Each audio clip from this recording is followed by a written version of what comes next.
انہوں نے کچھ راکٹس ہی فائر کرنے کی کوشش کی اسرائیل پہ. اسی طرح یہ بھی کہا جاتا ہے کہ کہیں جی لیبنان، صدرن لیبنان جو ہے وہاں پہ حزب اللہ وہاں سے اٹیک نہ کر دے اسرائیل. اسرائیل کی غزہ میں آگ اور خون کی ہولی جاری ہے. صہیونی جنونی فوج کے رہائشی آبادیوں، اسپتالوں اور اسکولوں پر حملے. صہیونی فوج نے شمالی غزہ میں اسپتالوں کا گھیراؤ کر لیا. ایک بزرگ کی ایسی ویڈیو آئی ہے کہ ہر مسلمان لرز جائے، شدید خوفزدہ ہو جائے اور دکھ اور افسوس تو اپنی جگہ. پہ فل اسکیل وار شروع نہ ہو جائے، اس کا دائرہ جو ہے وہ وسیع نہ ہو جائے. سارے لپ سروس کر رہے ہیں، لیکن ایران کے بارے میں لوگوں کا یہ خیال ظاہر ہوا کہ ایران شاید بہت اسٹریٹ فارورڈ بات کر رہا ہے، لیکن اسٹریٹ فارورڈ میں وہ کھل کے سامنے نہیں آیا ابھی.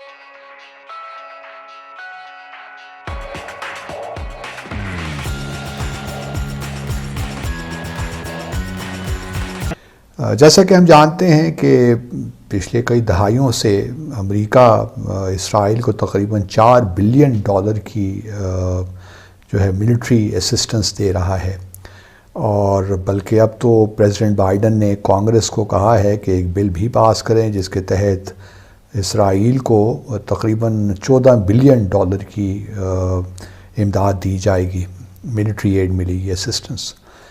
تو یہ بڑا ایک عجیب سا معاملہ ہے کہ دنیا اسرائیل کو تو جو ہے ملٹری اسسٹنس دیتی رہی یا دے رہی ہے، لیکن دوسری طرف یہ خدشات بھی ہیں کہ یہ دنیا جو مسلمان دنیا ہے وہ فلسطینیوں کو کوئی امداد نہ دے. ہیومینیٹیرین اسسٹنس تو ریلیف اسسٹنس تو ایک طرف ہے، میں اس وقت بات کر رہا ہوں ملٹری اسسٹنس کی. تو کیا یہ بین الاقوامی قانون ہے جو کہ اس کو منع کرتا ہے؟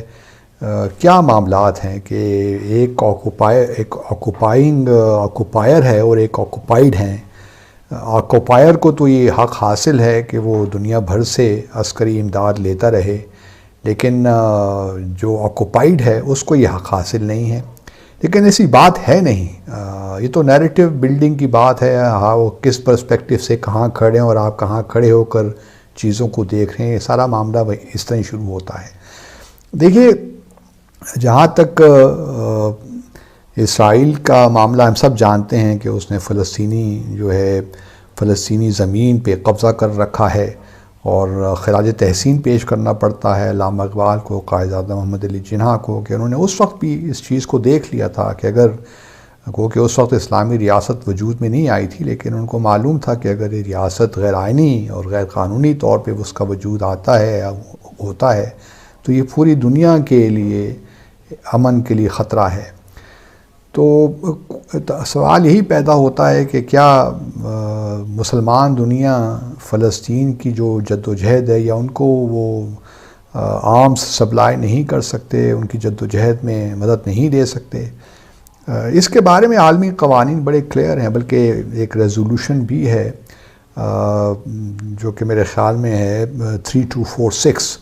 یہ اڈاپٹ ہوئی تھی 29 نومبر 1974 میں، اور اگر آپ اس کا پیرا 3 پڑھیے تو بڑا واضح ہو جاتا ہے، کیونکہ general assembly UN general assembly اس بات کو ری افرم کر رہی ہے کہ جتنی بھی اس قسم کی تحریکیں ہیں یا جد و جہد ہے اگینسٹ فارن آکوپیشن یا کلونیل پاورز، وہ بالکل لیجیٹیمیٹ ہیں، اور ان کو یہ اجازت حاصل ہے کہ وہ جتنے بھی اویلیبل مینز ہیں ان کو وہ استعمال کریں اپنی جد و جہد میں، یہاں تک کہ آرمڈ اسٹرگل بھی اس میں بالکل جائز ہیں. تو اب اسرائیل تو ایک غاصبانہ ریاست ہے، اس نے قبضہ کر رکھا ہے، اس کو تو امداد دینا جائز ہے، لیکن جو بیچارے آکوپائیڈ لوگ ہیں جن پہ ان کے خلاف ریاستی دہشت گردی ہو رہی ہے، ان کو جس طریقے سے ہم دیکھ رہے ہیں، جو مناظر ٹیلی ویژن اسکرینز پہ جو ہمیں نظر آ رہی ہیں، ان کو ہم مدد نہیں دے سکتے. وہ کنسرن ہو جاتا ہے کہ ایران کیوں مدد کر رہا ہے، یا یمن کیوں کر رہا ہے، یا حزب اللہ کیوں کر رہا ہے. وہ کہتے ہیں یہ تو ملیٹنٹ آرگنائزیشن ہے، یہ کس طرح آپ ان کو مدد کر سکتے ہیں. وہ تو ان کا نیریٹو ہے، لیکن جو عالمی قانون ہے وہ بڑا واضح ہے، اور اس میں کسی قسم کا شک و شبہ نہیں ہونا چاہیے. لیکن 9/11 کے بعد آبویسلی صورتحال بدل گئی ہے. اسرائیل نے وہ نیریٹو بنایا. پھر یہ کہتے ہیں کہ جی بات چیت سے یہ معاملات حل ہوں.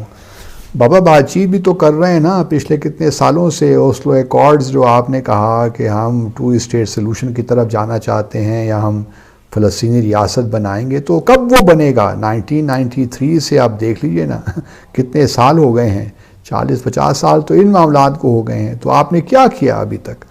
وہ بلکہ ہم تو یہ دیکھ رہے ہیں کہ 2 اسٹیٹ سلوشن کی طرف سے ہٹ رہا ہے اسرائیل, اور جوں اس کو ڈپلومیٹک سکسیسز مل رہی ہیں, کامیابیاں مل رہی ہیں مسلمان دنیا اس کے ساتھ سفارتی تعلقات قائم کر رہی ہے, اسی طرح وہ فلسطین کی ریاست کا جو وعدہ انہوں نے کیا تھا اس سے پیچھے ہٹ رہے ہیں. آج کی تقریر میں بھی ابراہیم رئیسی نے وہ زبان استعمال نہیں کی ہے یا وہ انداز استعمال نہیں کیا جو کہ ہونا چاہیے تھا. اس کی کیا وجہ ہے؟ کیا دنیا سے حزب اللہ کا خاتمہ ہو گیا؟ کس کا؟ حزب اللہ کا. نہیں تو پھر حزب اللہ کافی ہے نا. میں تو کہہ رہا ہوں یہ سارے نیٹو ممالک, یہ سارے نصرانی, یہودی, ہنود اپنی تمام دنیا کی فوج لے کے آ جائیں, ایک حزب اللہ کافی ہے. بھائی میری بات سنیں, حزب اللہ کون ہے؟ ایران. حشد الشعبی کون ہے؟ ایران. زینبیون کون ہے؟ ایران. فاطمیون کون ہے؟ ایران. یمن کے حوثیوں پہ مشتمل انصار اللہ کون ہے؟ ایران. حماس کون ہے؟ ایران. فلسطین اسلامی جہاد کون ہے؟ ایران. ملک سے ملک نہیں ٹکرائے گئے, تو میں نے آپ کو بہت پہلے بتایا تھا. یہ گروہ کہتے ہیں نا آپ, یہ گروہی جنگ ہے یہ. تو یہ پورا مائنڈ سیٹ ایران ہے. اب یہ اگر ایران کھل کے نہیں ٹکرا رہا تو جامعہ حقانیہ کے شاگرد لڑ رہے ہیں جا کے. بھائی اس یہ جہاد کے پرچم, یہ جو مائنڈ سیٹ ہے اس کو جواب ہے ڈائریکٹ. یہ جہاد اسلام کا علم اور جہاد کے پرچم کے ٹھیکیدار تو تم تھے. نظر تو تمہیں آنا چاہیے تھا, خود تو نظر آئے نہیں, گھروں میں بیٹھ کے قصیدہ گوئی کر رہے ہو. تم کدھر ہو؟ اگر تمہیں جانے میں کوئی مسئلہ, ٹکٹ دیتا ہوں, آؤ ایئرپورٹ پہ لائن لگاؤ, میں ٹکٹ دیتا ہوں, جا کے دکھاؤ نا. پھر تم تو صرف وہاں گئے ہو جہاں سے ڈالر ملتے ہیں, یہاں تو ڈالر نہیں ملیں گے. یہ تو اوریجنل جہاد ہے, یہ تو جہاد فی سبیل اللہ ہے. تو یہ بک بک کرنے کے لیے یہی رہ گئے یہاں پر. اور یہ مائنڈ سیٹ جو ہے اس کاز کو نقصان دے رہا ہے نا. ایران کھل کے سامنے نہیں آ رہا. ہو بھائی گولی سے لے کے, اسلحے سے لے کے, توپ کے گولوں سے لے کے میزائل تک اسی کے ہیں, تمہارے تو نہیں ہیں. تم نے تو ساری زندگی چندے ہی مانگے. آج کہیں جنگ لگا دو, یہ پیٹیاں لے کے چندے مانگنا شروع ہو جائیں گے, اوپر سے باتیں کرتے ہیں. یہ ساری فورسز جن کا یہ پروپیگنڈا ہے ان کا حق تھا جا کے لڑنا. بھائی فلسطین کے اندر 80% تو ہے اہل حدیث سلفی ہارڈ کور, 20% ہے ہارڈ کور دیوبندی. تو آپ کدھر ہیں؟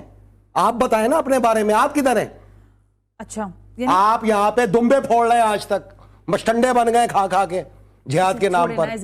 کیوں نہیں بولے اس بات کو؟ جب بات کریں گے تو جواب آئے گا پوری طاقت سے. جس زبان میں کریں گے اسی زبان میں آئے گا. تو یہ سوال جائز تھا نا, لوگوں کا سوال تو ٹھیک تھا. تو میں نے بھی جواب دے دیا نا, جائز تھا نا, اوقات بتا دی نا, اوقات میں رہنا چاہیے نا. لیکن اس میں ایک خوف اور شرمندگی کی کیفیت اتنی زیادہ ہے کہ میں بیان نہیں کر سکتا. یہ بزرگ اپنے پوتی اور پوتیوں کے پاس جو اس دنیا سے چلے گئے ہیں, وہ پوتے اور پوتیاں جو دنیا سے چلے گئے ہیں اسرائیل کی بمباری کی وجہ سے, ان کے پاس کھڑے ہو کر, ان کے پاس روتے ہوئے کہہ رہے ہیں کہ میرے بچوں, میرے پوتے پوتیوں, جب رسول اللہ صلی اللہ علیہ وآلہ وسلم کی بارگاہ میں حاضر ہونا تو کہنا کہ مسلمانوں نے ہمارا ساتھ نہیں دیا, انہوں نے ہمیں تنہا چھوڑ دیا. تمام مسلمانوں کی شکایت یعنی یہ حضور صلی اللہ علیہ وسلم کے آگے وہ پیش کر رہے ہیں. یقین جانیے کہ انسان لرز جاتا ہے کہ ہم کیا منہ دکھائیں گے. یہ جو حکمران ہیں جو کچھ نہیں کر رہے, ابھی OIC کا اجلاس ہوا, اس کی بھی بات کریں گے کہ جناب اعلامیے پر اعلامیے ہیں, لیکن یہ جو اس کی ہے اس بزرگ کی, اور یہ جو شکایت ہے جو وہ اپنے پوتے پوتیوں سے کر رہے ہیں کہ رسول اللہ صلی اللہ علیہ وسلم کی بارگاہ میں جا کر یہ کہنا